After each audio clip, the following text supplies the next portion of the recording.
तो टाटा कर्व जब लॉन्च हुई थी तो लॉन्च के वक्त जो हाइप बनाई गई थी ना, इसको देखकर मुझे लगा था कि ये गाड़ी finally mid size SUV segment को ही डिसरप्ट करने वाली है। But guess what, I was completely wrong.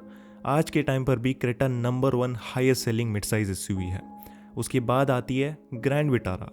लेकिन टाटा कर्व की अगर बात की जाए तो इस गाड़ी की ईवी और आइस कंबाइन जो सेल्स है ना, वो काफ़ी कम नंबर में आते हैं।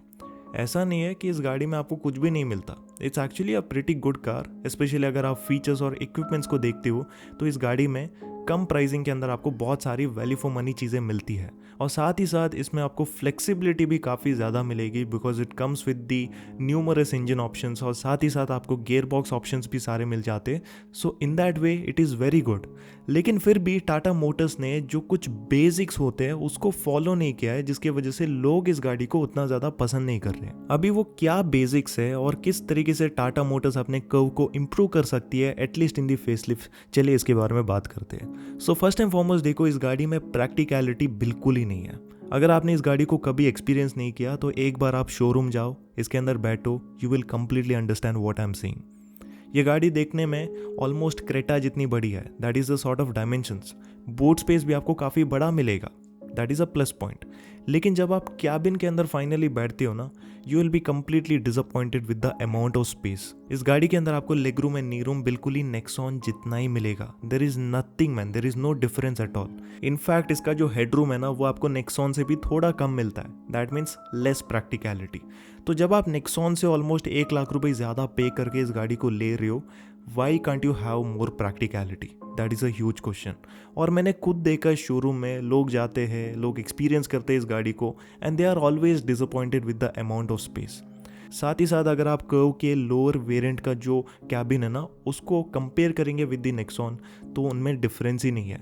Literally they feel completely same. ना डैशबोर्ड में चेंजेस है, ना सीटों में चेंजेस है। थोड़ा बहुत तो इंप्रूवमेंट करना चाहिए था। और नेक्सॉन के अंदर एक छोटा सा अर्गोनॉमिक इशू भी था, which was the front seat. तो फ्रंट सीट में जब आप बैठते हो ना, तो आपके पैर थोड़े से क्रैम्ड अप फील होते हैं नियर द क्लच लीवर, और साथ ही साथ सीट की जो पोजिशनिंग है ना, वो भी उतनी प्रॉपर नहीं है। तो उस चीज़ को एटलीस्ट इंप्रूव किया जा सकता था in the Curvv, but Tata Motors ने इंप्रूवमेंट नहीं किया है। तो थोड़ा सा प्राइस बढ़ाकर अगर थोड़े बहुत चीज़ें बेटर किए जाते, थोड़ा सा प्रीमियम एक्सपीरियंस दिया जाता, सीट्स को थोड़ा और कंफर्टेबल बनाया जाता, तो ये गाड़ी बहुत सारे लोगों को पसंद आ सकती थी। इनफैक्ट अगर मैं इसका कॉम्पिटिटर कंसिडर करूँ, विच इज़ दी बसॉल्ट, वो भी एक कूपे गाड़ी है, लेकिन उसके अंदर आपको स्पेस ज़्यादा मिलेगा। बूट स्पेस भी आपको बड़ा मिलता है, और साथ ही साथ उसमें जो कंफर्ट लेवल्स है वो नेक्स्ट लेवल पर है। भले ही उस गाड़ी में आपको फीचर्स वगैरह ज़्यादा ना मिले, लेकिन जो बेसिक चीज़ें हैं जो सबसे ज़्यादा मैटर करती है, उसको वो प्रॉपरली निभाती है।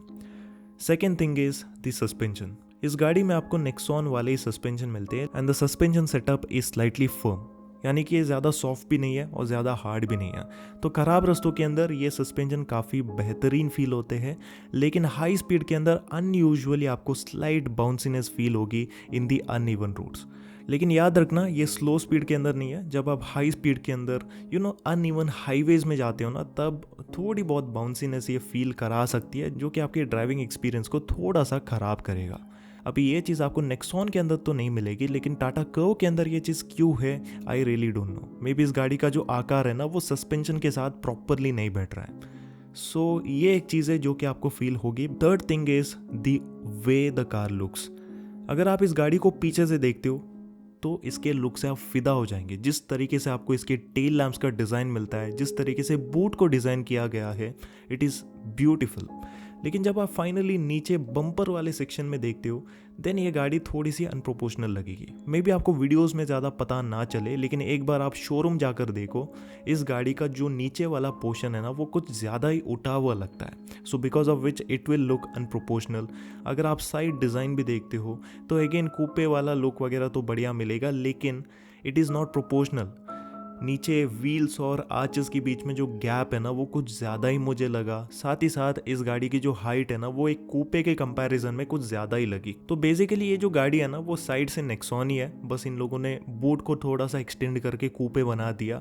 सो I really don't get the point why to call it as Curvv. आप इसको सिंपली नेक्सॉन प्लस का नाम दे सकते थे। एनीवेज, जब आप सामने के प्रोफाइल को देखते हो तो सामने भी आपको नेक्सॉन वाले बहुत सारे एलिमेंट्स मिलेंगे। Almost 80% of the things are from Nexon, जैसे कि DRLs का डिज़ाइन, बम्पर्स का डिज़ाइन, हेडलैम्प्स की हाउसिंग, सब कुछ नेक्सॉन से ही उठाकर इसमें डाल दिया गया है।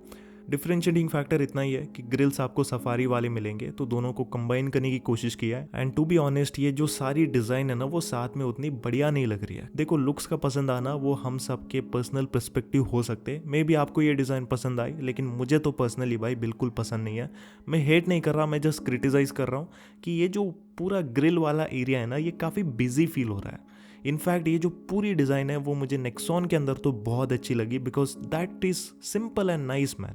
ज़्यादा कुछ एलिमेंट्स को ऐड करने की कोशिश नहीं की है, लेकिन कर्व के अंदर ऐसा लगता है कि ज़बरदस्ती बहुत सारे एलिमेंट्स को साथ में मिलाकर दिखाने की कोशिश की है। तो कहीं ना कहीं इस डिज़ाइन को थोड़ा सा रिफाइन किया जा सकता था to make it look more appealing. So Tata Motors क्या कर सकती है कि इस गाड़ी का एक फेसलिफ्ट डेफिनेटली ला सकती है। मुझे मालूम है कि बहुत जल्दी तो इसका फेसलिफ्ट नहीं आने वाला है, लेकिन इन सारे इश्यूज़ को प्रॉपरली रिफाइन करके अगर अपडेटेड मॉडल टाटा कर्व का आ जाता है एज अ फेसलिफ्ट बाद में, तो ये गाड़ी डेफिनेटली बहुत सारे लोगों को पसंद आएगी।